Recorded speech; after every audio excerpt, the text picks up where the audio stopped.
Today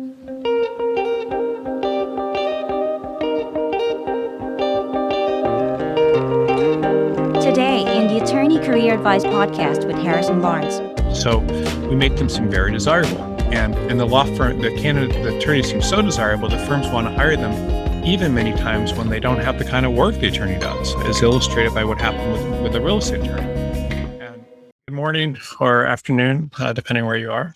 And this is actually one of my favorite topics. And we had a meeting yesterday at BCG, and I make a lot of placements. Personally, I make, probably I average about 3 placements a week, which is a lot. And we tabulated the results of all the placements that I've made and all the recruiters have made. And in my case, 95% of the placements that I've made so far this year have been at firms without openings. And our best recruiters were all between 80 and 90%. And the recruiters that were doing the worst were below 50%. The point is that, and I just want to make this very early on in the presentation before I get into it, that if you're not looking at firms that don't have openings in your job search, you're killing yourself. Because I literally I make more placements in my position than anyone in this industry and probably anyone in history. And the big secret, and there's not really too much of a secret, is that most of this is at firms without openings. The other thing I'll say that's very, very interesting, and I want to bring to your attention, is because the market is so large out there, many times the candidates that I work with don't even get positions or start getting interviews until they've started approving firms and done it several times. And often that means on the third, and the 10th round even. So they might approve 4 firms once, 2 firms the other. And the 10th round is when a lot of times they start getting really good results. So I'm really teaching you some important stuff today. And this is, if there's anything you ever learn about job search, this is probably the most important presentation you'll ever watch. And after I do the presentation today, I will talk to you, answer questions. But this is what I'm teaching you today is something that has honestly saved countless careers of people that I've worked with, has helped countless people advance, and is really going to be a game changer if you understand it. Most people don't. And I don't mean that in a negative way, but this advice is so contrary to what people believe and so forth that they don't. So I just want you to think about that. If I've made 40 placements so far this year, if 95% of those have been with firms that have openings versus I would have only made 5% of those placements, which would have been 2 placements, which would have been a decent year for a recruiter. And that's how most of them are. I want you to I hope you understand this, and I will get started. Several years ago, there was a third-year attorney working in the U.S. Attorney's Office in Hawaii. And he contacted me looking for a position. And he'd gone to Harvard Law School. He'd done very well there, and he wanted to come back to California. And he went, and like many attorneys, he had submitted his resume to 15 of the best law firms in Los Angeles, but had not received a single interview after all those interviews. And he was very depressed. He couldn't understand, why he couldn't get an interview. He applied to big firms that people from Harvard that did well there would apply to. And he was depressed and thought that maybe he'd made the wrong choice. I don't think he'd worked in a law firm ever, just going to the U.S. Attorney's Office right out of law school. And he didn't work as a U.S. attorney. I think he worked for a program in the U.S. Attorney.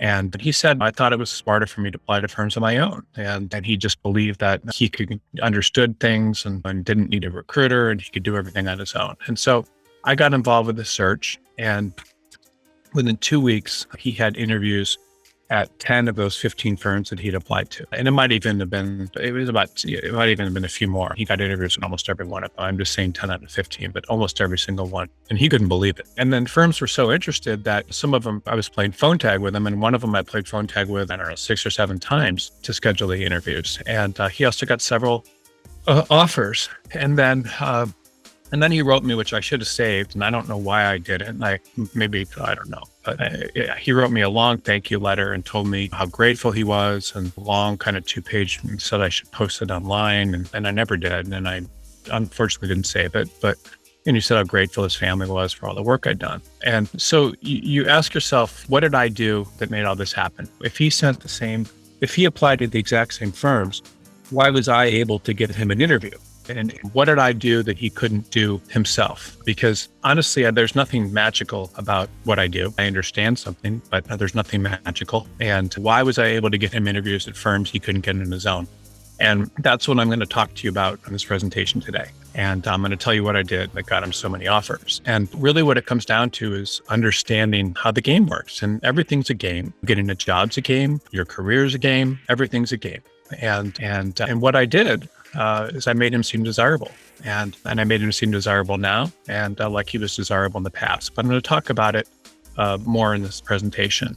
And the thing I would say is most attorneys never get a lot of offers. Most of them don't get a lot of offers when they're interviewing for their first job, unless they're at the very top of their class at a great law school and maybe get several offers for be a summer associate. Most attorneys don't get a lot of offers when they're interviewing laterally, unless the economy is really good. And most people get one offer. That's really how it works. Some get two and a few more, but most don't get a lot of offers. And the reason is because many times they don't understand the importance of how to market themselves and make themselves seem desirable. And everybody's desirable, by the way, if you market yourself properly. And there are exceptions, but people that get a lot of offers, but most don't. And some of the attorneys that do get a lot of offers, and I meet them occasionally, not that often, but they can often do so without trying very hard at all. And meanwhile, a lot of attorneys are bouncing all over the map, trying to get interviews and feeling like no one wants them and getting depressed and worrying about not having gotten a job as a summer associate or being unemployed. And many of them give up and they stop trying because it's easier to give up than it is to continually face rejection. And that's a shame because anybody can get a job. I honestly can get anyone a job. It doesn't matter who the person is. If I push hard enough, I can get them a job as an attorney somewhere and probably much better than they could get on their own. And that's not to brag. It's just because it's not that I don't have any special persuasive skills. I just understand the rules of the game that I'm going to talk to you about. And honestly, my persuasive skills are not, I don't try to talk people into taking offers. I don't. There's just rules and you get people offers and jobs based on following them. So I want to take an example of, there's just rules for everything. There's rules for getting married. Some women, for example, will get multiple marriage proposals from very desirable men, and others will never get one. The women who get a lot of proposals are often the ones that even aren't interested in getting proposals. And the same thing goes for the attorneys that get a lot of offers, that they often aren't even that interested in getting all these offers. And that is an issue. And then let me just see here. And so you might ask yourself, what are these women and what are these attorneys doing differently? And what is it that they're able to do that other people are not? And that's something that you need to think about. So a year ago, I was talking to, let's figure out this camera here.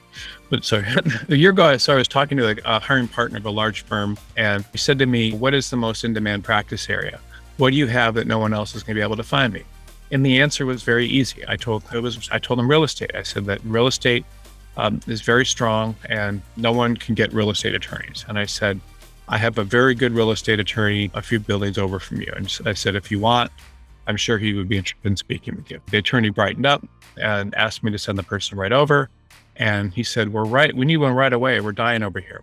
And after speaking with the real estate attorney and telling him a little bit about the firm, I sent him over for an interview. He met with a few people. The hiring partner called me as he was leaving the building and said, everyone loved him. We want to bring him back for a half day of interviews and have lunch with him and some associates. So meanwhile, I thought this was all strange because the law firm was a branch office of a international law firm located about 750 miles away from the firm's other offices. There didn't seem to be a single real estate attorney at the branch office, and the office didn't even seem to do real estate work. So I was really unclear about how the law firm expected to keep this attorney busy. And so I asked the associate, I said, I would encourage you to ask them how they expect to keep you busy without any real estate attorneys in their office. And I said, the firm was much better than the firm the attorney was at, but at the same time, it didn't seem like it could be a good place for them to work. So I just wanted the person to be careful. And the attorney didn't ask where the real estate work in the firm was coming from, but he went back and he had a strange set of second interviews. He met some IP litigators, some patent attorneys. They were doing a lot of IP in the office, and an attorney who specialized in education law, not a single real estate attorney. And then at the end of this, he told me when I talked to him that evening after his interviews, he said, I really liked the culture. I could see myself fitting in there. And then the day after his second round of interviews, the hiring partner left me a message that the firm was extremely impressed with him and just needed a clearance from the national office to hire him. And I still didn't understand what was going on because the firm literally did not have any real estate work as far as I knew. A week went by and then another week and I didn't hear anything. And then the hiring partner, I would call and someone would say just a moment and then he would never pick up. And then it would go to his voicemail. And then I started sending emails. And then about 3 weeks after all these interviews, I received a short email from him. And it said something along the lines of, I think my enthusiasm may have gotten the best of me and my partners have been joking with me and giving me a very hard time. We don't have any real estate work in this office. He said, we understand how hot real estate is, but it doesn't make sense for us to hire this attorney when we don't have anything for him to do. And they said, if you find us a partner with sufficient business that keep both of them busy, that could work. Can you find us a partner first? So you may be asking, why would a firm bring an associate in that doesn't have any real estate work, put them through a whole round of interviews, give them good reviews, and then try to hire them? This is a branch office, and admittedly, maybe the person that was doing the hiring had a budget and didn't know what they were doing, but sounds to me, and it is, crazy. But this sort of thing I've seen happen before, and this is part of this formula that I'm going to talk to you about, why this happened and how it happened. And if you understand why this happened, it can help you in your professional life and your personal life. It all has to do with how desirable something looks, how rare it looks. And I'm going to share that with you in just a moment. But when people believe something is very strong and other people are interested in it, then they're much more likely to want it. It's like that with anything. But I'm going to tell you more about that because there's a lot to it. But I want to tell you real quickly about another experience I had with a candidate. And I was unable to help this candidate, but this illustrates a larger point I'm making in this presentation. This particular candidate was a junior partner at a major law firm and was working with me and another recruiter.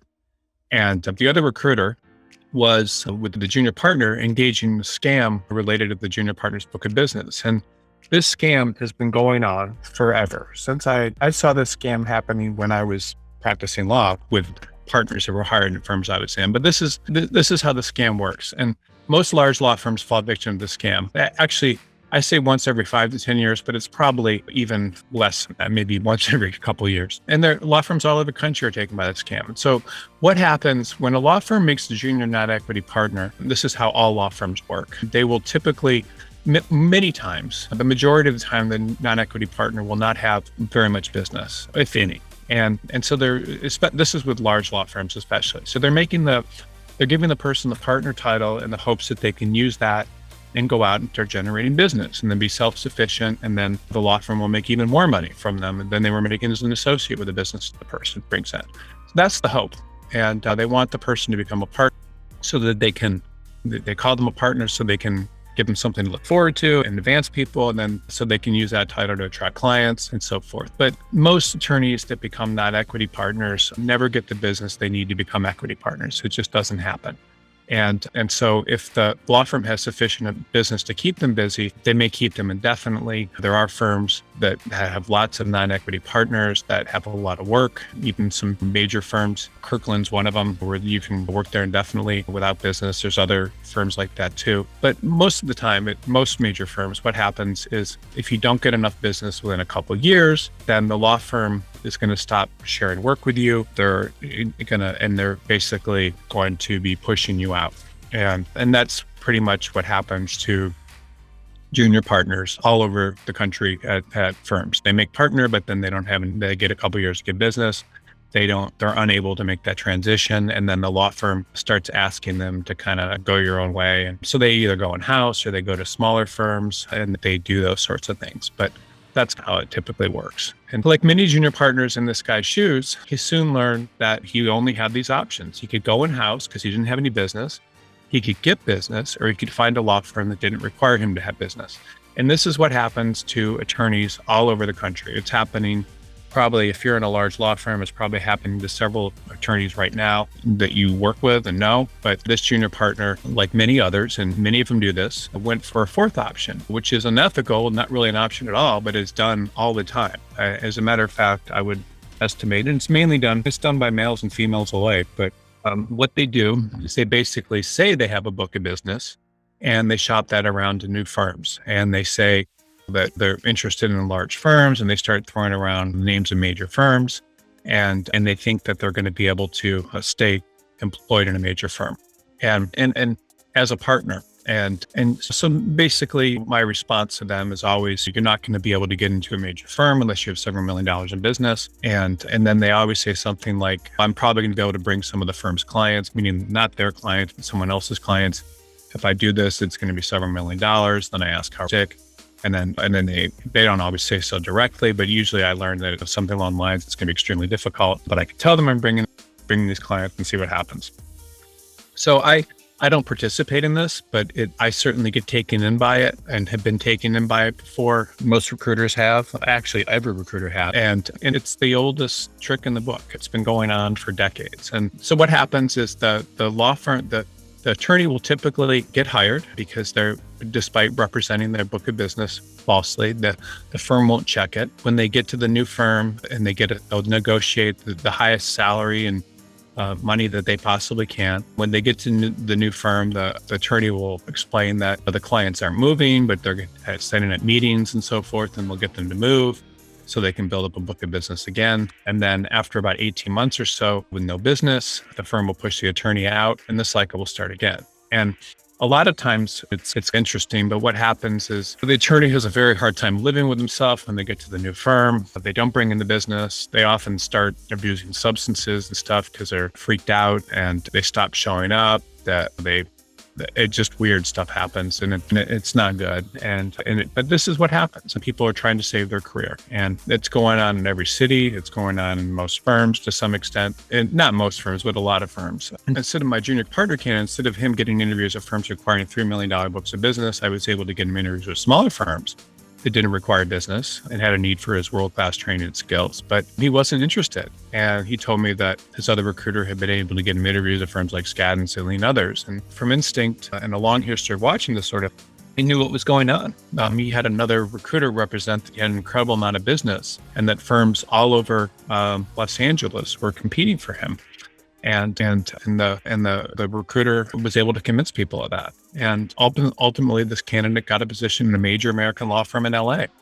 And to my astonishment, I started seeing front page stories in like legal period publications around LA and so forth, how he'd been hired by this major firm representing major clients. I was sitting at my desk and I got an email from the lead story, it was on law.com, I think, and it came across my desk. I couldn't believe it. And there were quotes from the head of the firm bragging about how pleased they were that he was hired. And it just, it was one of the strangest things. I don't know if strange is the right word, but it's the kind of thing I see all the time. And I'm pretty confident this attorney had increased his take-home pay probably to over, from what I'm assuming was $300,000 to $400,000 to probably over $850,000 now that I think about it, for all of the representations he made. And I knew it wouldn't last for long. I spoke with a recruiting coordinator at another major firm where the attorney did not get an offer.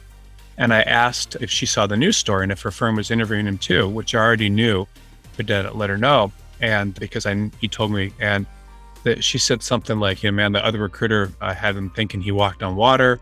They flew in business class to a New York office, took him out to dinner with his wife, and it was amazing. They really wanted to believe he had all the business and all these firms were interested in him and so forth. And the firm wanted to believe it. And then she explained that they got very close to making him an offer. And she insisted that they contact some of his clients to see if he really was the originating attorney. That seems like a very simple request. And when this happened, the attorney turned hostile, told him he was looking at other options, and everything began to unravel. And while this is unusual, it did make the law firm gun shy enough that they decided the odds are he probably didn't have the business. And the legal recruiter that was involved was burning a bridge, but the formula was simple. I've got this guy between $3 and $5 million in business. Everyone wants to hire him. Are you interested? He won't last long. And the recruiter made him seem so desirable that other firms were literally falling all over themselves to hire. So that's how that works. That's how someone gets hired at a major firm without a lot of business. But so here's what I do and how you can do this ethically. Like I can find, when I work with a candidate, we always have a section of our cover letters. And if you're one of our candidates, I think our recruiters would be happy to show them to you. It's always called What We Like About This Person and then find truthful aspects of their background They make them seem as desirable as possible and make firms want to interview and hire them as quickly as possible. So we make them seem very desirable. And the law firm, the attorneys seem so desirable that firms want to hire them even many times when they don't have the kind of work the attorney does, as illustrated by what happened with a real estate attorney. And because if you make the person seem desirable and everybody wants them, then law firms feel like they're missing out on something if they don't get them.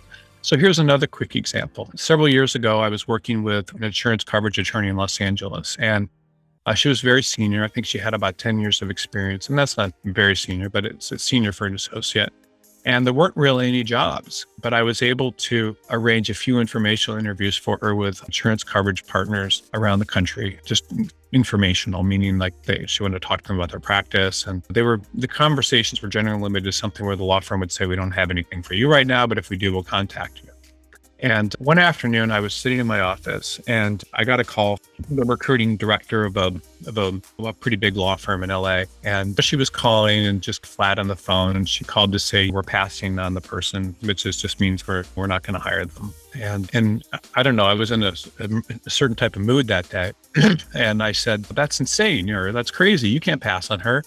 You have a great insurance coverage practice, and this attorney's speaking with law firms all over the country. The very few good ones like her and like anywhere near have the experience with the same insureds. You can't afford to not interview her, and you may never see someone like this again. You really need to think about this, reconsider. I really want to help you guys because you hired someone for me recently. Let's get her in there for a screening interview with the head of your insurance coverage practice, because she's going to get interviews very quickly and you need to move quick.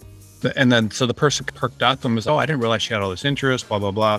And very quickly, 30 minutes later, the firm called up. They wanted to bring her in right away. They called and asked me what other firm she was considering. I said, she's speaking with everyone. But I said, if you're moving first and give her an offer first, I bet I might be able to get her stop her job search and accept, but I'm not making any guarantees.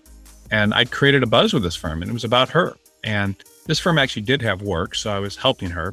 And suddenly she was trending. And within a day or so, she got an offer. The law firm aggressively recruited her. They called her over the weekend while she was considering to see if she had questions and told her how much she wanted to join. And she didn't have anything else. The law firm didn't think this. They thought that they were strengthening their deck of people, that they were hiring a really good person to use that they needed. And she ended up going to the firm and doing very well. And decades later, still practicing with the people from the firm. She actually ended up leaving the firm several years later, but she left with a group. And now she's a partner, and she wasn't marketable when I was working with her, but she became marketable because a firm thought she was marketable and in demand. It's something really to think about. People, law firms and groups will do the strangest thing when they think that someone is in demand and popular. And what is the secret, by the way, to things like popularity? When people become interested in people, are the Kardashians or different types of people that you may be interested or on TikTok or Instagram, are they really that interesting, or are they interesting because they've got 1 million followers or millions of followers? And that's really how people think. They think people get interested in other people because they believe that kind of person or place or thing is in demand. People will wear things they might not even like because they think they're fashionable. So think about all the ridiculous things that you might have worn in the past and that you would never wear now, but you wore at the time because they were fashionable and they were in demand and popular. So when people think something's in demand, they want it more, and they'll do almost anything to possess and be part of it. I had a funny experience happen yesterday. I was trying to buy a rug for my living room, and it was on Craigslist, and they were asking, I don't know, a couple $1,000s for it. And so I emailed the person. I said, will you take $1,200 for it? And they said, no, the person's decided to keep it. They're going to cut it up into runners or something. And I said, that's incredible. No, will they take $1,500 for it? And they said, no, they really want it. So I ended up offering exactly what the person was asking because suddenly it was in demand. And that's how people think. And I did the exact same thing that I'm telling you here with something where I thought it was in demand. If you want to buy like a Tesla, or you want to buy certain things, like they don't give you discounts. They tell you you're going to have to wait. And that demand makes you think that's fine to pay retail. And so people are tribal, and they're motivated by what other people believe and feel. And we're like this because it makes it much easier to make decisions based on what others believe than it is for us to many times make decisions based on what we believe. If other people believe something, then it's probably the right thing. And I'm sure that at some point humans evolved because this is what enabled them to preserve or have self-preservation. But it's because it's safe. It's safe to follow the crowd, and you can't do anything wrong when you're doing that. And if everybody wants to be friends with someone, then you do too. And law firms will want to hire someone if they think everybody else is interested in them, because they want to be the best and they want to feel like they're doing. So this is a mistake that attorneys make. When you're searching for a legal position, the worst thing you can possibly do is give law firms any indication that you're not desirable and other people do not want you. This is one of the big problems that people get into when they're searching for a job, is they really reflect that. And you need to appear the exact opposite. You need to appear incredibly in demand. And the more demand you appear, the better. People need to believe that you're in demand. One of the things, when you use a good recruiter like myself, a law firm, and I'm not pitching my services here by any stretch of the imagination, but the law firms are automatically going to believe that the person's in demand, because why else would I be taking my time to work with that person? And so the law firm that the attorney who appears in demand always ends up getting a lot of offers. And the attorney that doesn't appear in demand never gets a lot of offers or even interviews. If you appear desperate and needy, law firms just don't want to hire you. Now, they will if you ingratiate yourself and tell them you're very interested in them. That's not appearing desperate and needy. But if the law firm believes they can hire lots of people like you and they can do better and you're not in demand, then they won't hire you. It's one of the things when you're looking at different markets to work in. If you want to work in a major market and you don't have great qualifications and the law firm's getting 50 applicants just like you, that's going to be very hard for you to appear like you're in demand. You're just going to appear like they're going to be annoyed. But if you're in a smaller market applying, where there's fewer people like you and where other people are going to be interested in you, you'll have more demand. It's just like that. It's no different than the kid that sits along the school cafeteria. Very few people are willing to take a chance on someone who appears in demand. And I'll tell you a funny story. I actually, when I was in 7th grade, I transferred to a private school from a public school, and a very conservative private school. And when I first got there, I was the kid that I didn't know how to dress and all these different things that the kids were doing there. It was just a different kind of environment. And I, for my first few months, I actually was a kid that sat alone at the cafeteria table. And I don't know if alone's the right word. I sat with kids that no one else wanted to sit with. And pretty soon I made friends with somehow one of the most popular kids in the class, and then a couple other kids. And pretty soon everyone wanted to be my friend. And I hadn't changed. It was just who I'd associated with had changed. And so it's like that. When you appear in demand and people want your attention, pretty soon I would get home at night and all these kids would want to call and talk on the phone. That's what people did back then. And be my friend. So why are law firms unwilling to hire attorneys who need jobs? But I had another actually interesting experience. And then in 9th grade, after that school, I went to another new school. And I met a girl that I liked a lot. And she liked me. But she kept telling me that she didn't want to get more serious in relationship, meaning, I don't know, saying she was my girlfriend, until I made friends at the new school.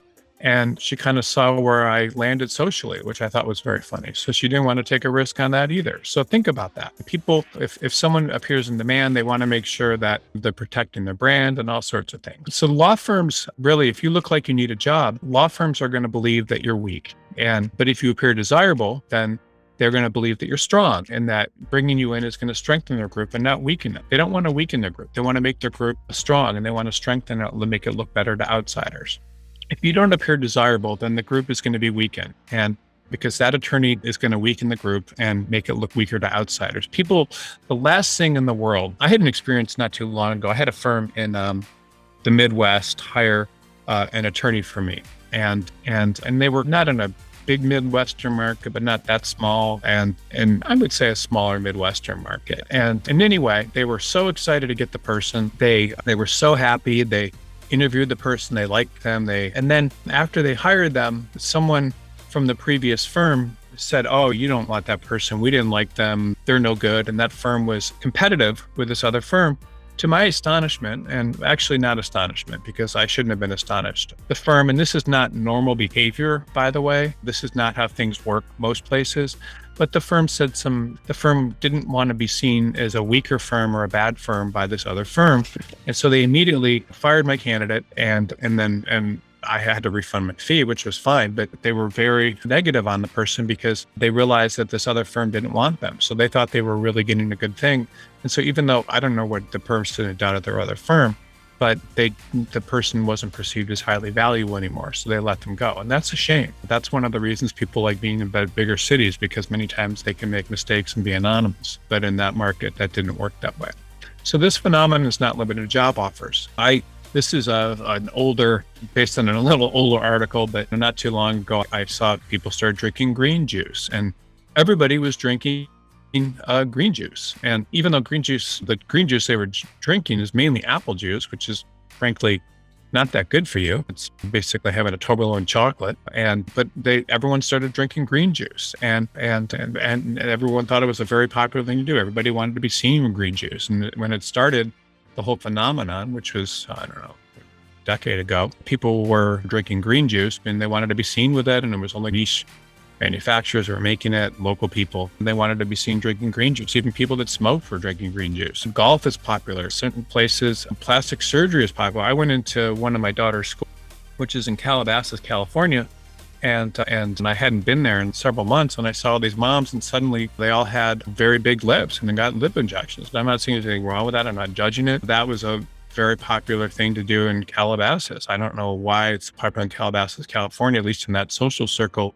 That was one of my daughter's classes. So people want to do things that everyone else is doing many times. And that's just how it is. Last week, I remember speaking, not too long ago, I spoke with an attorney in the recruiting committee of a major law firm who was familiar with my work, wanted me to help him with this job search. And he contacted me and said, I already know where I want to go. I just want you to set up an interview and arrangement. I know that if you're involved, you maybe seem in demand, and learn that we only seem to hire people that are in demand. This is what the attorney of the recruiting committee said. And he said, I want the firm to think that I'm applying to a lot of places and will choose a firm that appeals to me most. And so I thought that was interesting. So he believed that if using me would make him seem in demand.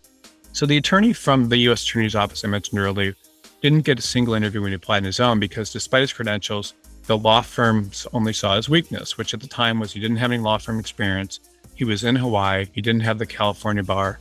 And he'd sent letters to the firms saying things like, I would be honored to interview. They made him sound pandering. I don't know. He maybe talked a little bit about, although I wasn't a summer associate, and things along those lines. But when I got involved, it was a different story. I talked about his recent promotions to the U.S. Attorney's Office, and that how well he's doing, and basically implying that they wanted him to stay and don't want him to leave. I introduced deadlines saying, you need to make a decision. Interviews, he's only got a few days. His schedule's going to fill quickly. I'd like you to be one of them. And if you do, you better move fast. I told each law firm that wanted to interview him that I'd have to check. So I acted when they did call, like I couldn't necessarily get it done. I needed to check. I'd stated, I interviewed him. I tried to learn more about how competitive this job was. And the job he had applied to, there were actually over 500 applications for, and he was the only person hired. That was great. There were people from Yale and Stanford and other great schools that applied for this position, and he was one of the only ones hired. Someone obviously had seen something great in him in the past. And so I brought that out and discussed it and put a link to the application stats for the program that were online. And I let people know that firms like him didn't come along that often, or someone like him didn't. He had trial experience, which most people don't get that young. And so I put that all in there. And then he really did have good experience. And I wrote an 8-page letter about all this. I really went all out because I was invested and I wanted him to do well. And I spent the time and I made him seem highly desirable to groups in the past and highly desirable right now. And so instead of a resume that just said something very simple, I created a cover letter.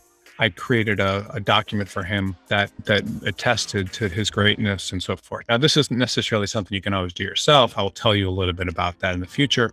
But I definitely changed the rules of the game for him in the equation by making him seem desirable, when in the past, and Harvard's a big law school. There's 550 people that graduate from there a year. Good law firms get a lot of applicants from them all over LA and different parts of the country. It's a great school and it's obviously got a great name, but there's also a lot of other great schools that people apply to big law firms in big markets like LA.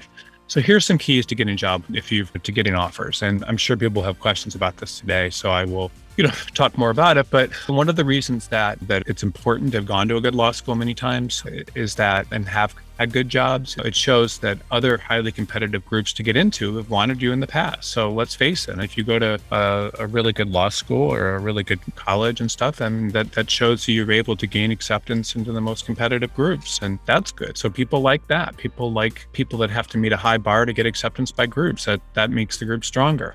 And if a law firm believes you're in a high demand right now, and that a prestigious and highly competitive groups are competing for you, then they're just by nature going to be more interested in you. People like people that other people like. It's just how it works. They want people that other people want.